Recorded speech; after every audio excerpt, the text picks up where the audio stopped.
my Jesus, these are delicious. These are on the Weight Watchers top 10 most caloric dessert. Get your flour, mix in a little bit of salt, a little bit of baking powder, mix it all together. Cold butter.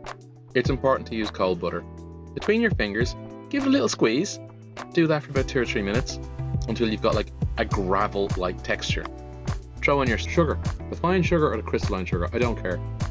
Glass of milk, 1000 watts, 40 seconds, 50 degrees, 110 Fahrenheit.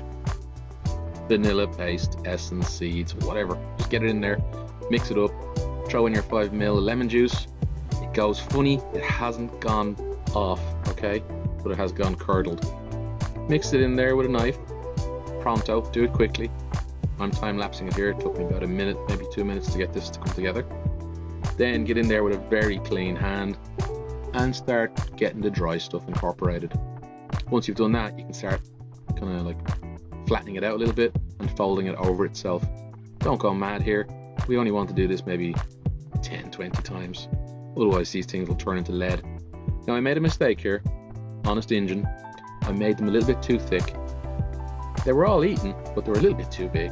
You could have gotten 6 out of the ingredients that I've put in the description below. Egg wash, don't forget your egg wash. But also don't forget to subscribe, hit that like button.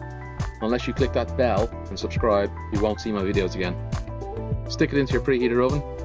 I say 10 minutes, but because we're so big, these things actually took about 20 minutes and I had to put tin foil on top of them. They got a little bit extra brown.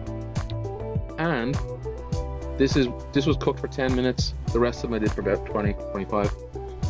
Proper strawberry red jam. Get your clotted cream in there. Cup of tea. Share with the family. Don't be the guy who eats all of them. Delicious.